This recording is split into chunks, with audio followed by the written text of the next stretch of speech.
Kali ini saya akan membahas mengenai toxic positivity.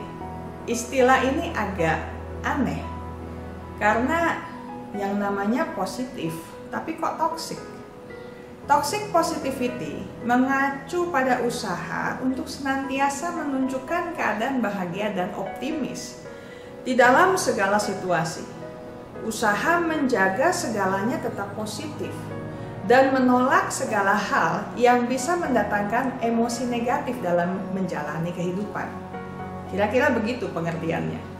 Kelihatannya baik, namun jika dilakukan secara berlebihan, sebenarnya berdampak tidak baik karena menyebabkan individu menyangkali keadaan. Dia bisa saja meminimalisir dan mengabaikan pengalaman emosionalnya yang tidak menyenangkan. Pada kenyataannya, ketika kita menghadapi berbagai peristiwa dalam kehidupan, kita kan bisa saja menjadi cemburu, marah, kesal, kecewa. Apalagi ketika kita mengalami sesuatu yang terjadi di luar kemampuan kita untuk mengontrolnya. Sikap positif memang dikaitkan dengan tingkat stres yang lebih rendah, kekebalan tubuh yang lebih kuat, kesehatan kardiovaskular yang lebih baik, perasaan sejahtera fisik dan emosional yang terus-menerus meningkat, bahkan umur yang lebih panjang. Artinya kan bagus. Menumbuhkan perasaan positif seperti kegembiraan, harapan, dan inspirasi juga membangun kebiasaan mental yang baik, seperti perhatian, ketangguhan, dan optimisme, yang pada gilirannya menyangga efek negatif potensial dari masa-masa yang penuh tekanan. Itu juga baik kan? Namun adalah normal buat seseorang untuk melewati tahap-tahap kesedihan. Jadi bisa saja seseorang yang sedemikian positifnya memasuki masa-masa sukar, melewati tahap-tahap yang tidak menyenangkan dan mengakuinya bahwa dia sedih, dia kecewa, dia marah. Terkadang lebih dari sekali karena ada sejumlah keadaan yang tidak bisa disembuhkan dengan pemikiran positif belaka dan perubahan gaya hidup saja. Jadi artinya positif itu perlu, penting, bahkan sudah semestinya. Hanya saja ketika ada situasi-situasi yang tidak menyenangkan, untuk merasakan situasi tidak menyenangkan itu tetap boleh, wajar, dan baik-baik saja. Dan bahkan perlu benar-benar dirasakan supaya kesehatan mental seseorang tidak terganggu. Nah, saya lanjutkan. Toxic positivity ini kalau dibiarkan terjadi berlarut-larut akan membuat seseorang merasa bersalah karena berkontribusi pada masalah mereka. Merasa bersalah karena justru mengalami masalah. Mereka merasa bersalah karena tidak cukup kuat untuk menjadi lebih baik sendiri. Itu yang menjadi dampak negatif dari terlalu positif. Akhirnya, alih-alih mencari cara untuk menghadapi situasi ini, orang yang terlibat dalam kegiatan toxic positivity mungkin mulai meragukan diri mereka sendiri. Justru pada saat mereka paling membutuhkan kepercayaan diri mereka. Apakah Anda termasuk orang yang toxic positif seperti ini? Mari kita telusuri. Apakah Anda menyembunyikan atau menutupi perasaan Anda yang sebenarnya? Bukan cuma terhadap orang lain, tetapi terhadap diri Anda sendiri. Anda enggan untuk mengakui bahwa Anda sedih, Anda susah, Anda sedang kecewa, Anda mungkin tersinggung. Bahkan untuk jujur dengan diri sendiri saja Anda sulit. Saya bisa pastikan Anda akan sulit juga mengakuinya kepada orang lain. Apakah Anda memaksakan diri untuk terus-menerus berusaha menghilangkan segala emosi negatif Anda?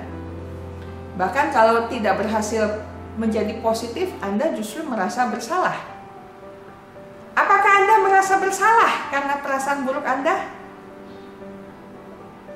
Apakah Anda meminimalkan pengalaman orang lain yang sedang menceritakan hal-hal yang tidak menyenangkan, hal-hal yang buruk? Atau mencoba memberikan perspektif Masih bisa lebih buruk lagi loh. Alih-alih memvalidasi pengalaman emosional mereka. Maksudnya, apakah Anda ketika mendengarkan orang lain punya kebiasaan ngomong begini? Udah, jangan dipikirin, dia memang gitu. Udahlah, gak usah rasa seperti itu. Kamu tuh masih beruntung, mestinya bersyukur, dan sebagainya. Kalau iya, Anda masuk kategori loh. Oke, selanjutnya. Apakah Anda menertawakan atau menghukum orang lain karena mengekspresikan frustrasi atau apapun selain hal-hal yang positif pada porsinya, alias memang mereka semestinya frustrasi, memang mereka pada waktu itu sedang cemas, sedang sedih, sedang kecewa, lalu Anda marahi dia. Apakah Anda seperti itu? Mengapa toxic positivity berbahaya? Pertama, dengan menghindari emosi yang sulit, Anda kehilangan informasi berharga sebenarnya. Misalnya, ketika Anda takut, sebenarnya emosi Anda sedang memberitahu Anda, waspadai lingkungan Anda. Emosi adalah pemberi informasi.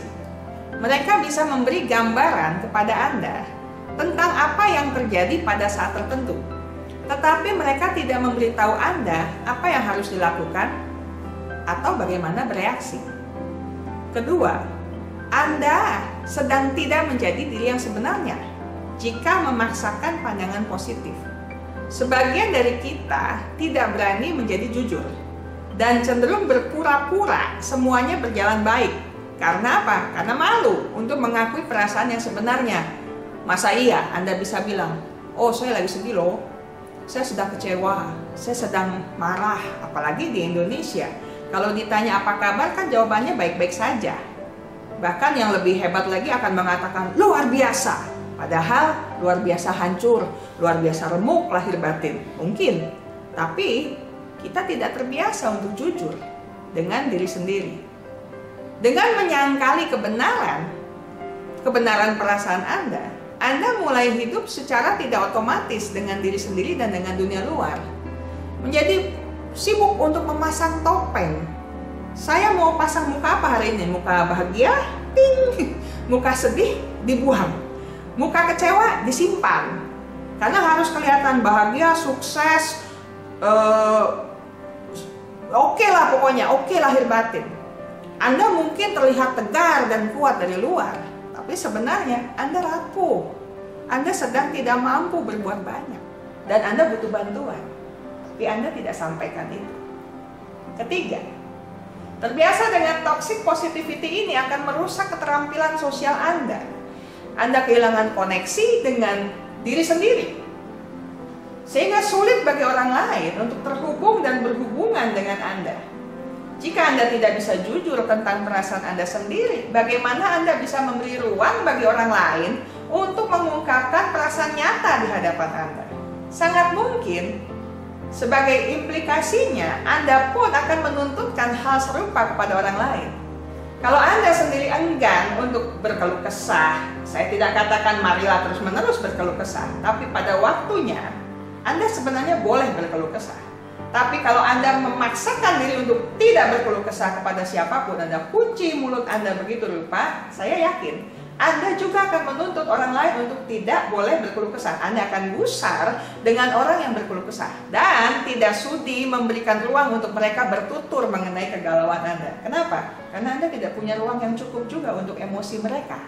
Anda sendiri menyimpan emosi Anda rapat-rapat. Itu masalah. Keempat, ketika Anda terlibat dalam toxic positivity ini, Anda sebenarnya sedang membahayakan kesehatan lahir batin Anda.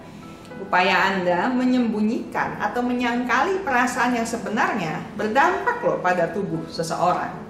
Mengekspresikan berbagai emosi, bahkan yang tidak terlalu positif, sebenarnya memiliki kata-kata untuk menggambarkan perasaan yang sesungguhnya membantu Anda untuk mengatur respon stres.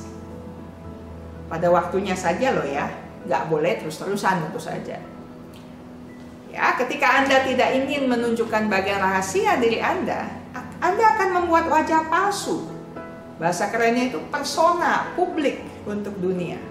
Wajah itu kadang-kadang ceria, senyum bahagia, menyatakan segala sesuatu terjadi karena suatu alasan. Ya memang seperti itu. Ya kita jalani saja. Oke, kalau memang itu lahir dari batin Anda sendiri. Tapi kalau Anda bicara begitu karena pasang topeng demi terlihat baik, Anda bersembunyi seperti itu, Anda menyangkali kebenaran Anda sendiri. Hidup Anda bisa saja menyakitkan.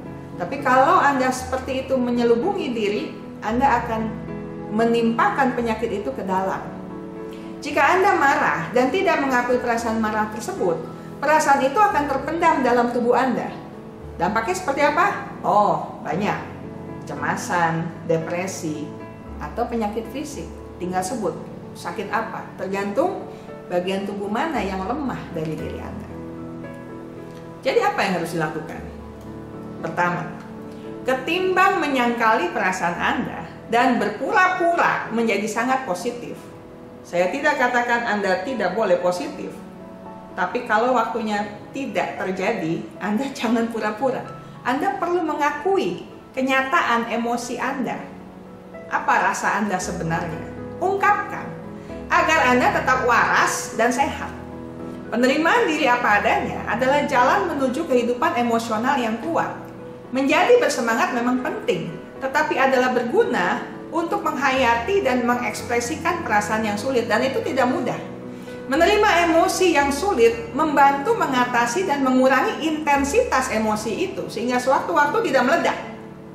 Tapi kalau Anda simpan, pada waktunya tangki emosi Anda akan kehabisan ruang, dan Anda bisa meledak kapan saja. Pikirkan bagaimana rasanya ketika Anda akhirnya dapat berbicara tentang betapa sulitnya hari Anda. Dengan pasangan kah? Dengan orang tua atau dengan teman Anda? Melepaskan sesuatu dari dada Anda, termasuk hal-hal negatif, seperti mengangkat beban dari bahu Anda. Dan itu lebih baik daripada berpura-pura semuanya baik-baik saja.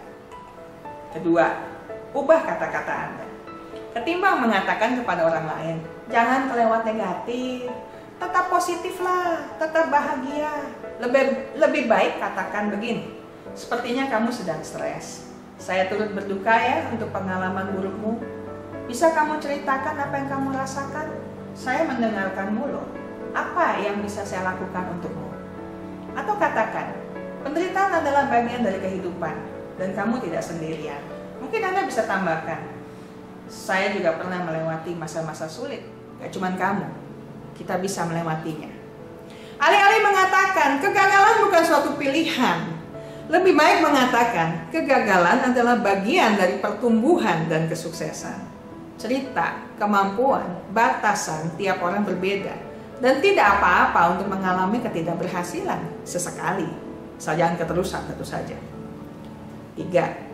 Tetapkan batasan yang sehat dengan siapa saja yang mampu menghargai pengalaman sejati kita. Tidak semua orang mampu melakukannya, jadi bergaulah dengan orang-orang yang tepat, yang bisa menerima sisi buruk dan ekspresi negatif Anda, tetapi juga merayakan keberhasilan dan kegembiraan bersama Anda. Keempat, telusuri lebih lanjut apa yang sedang diajarkan oleh emosi Anda sendiri. Emosi membantu Anda memahami banyak hal.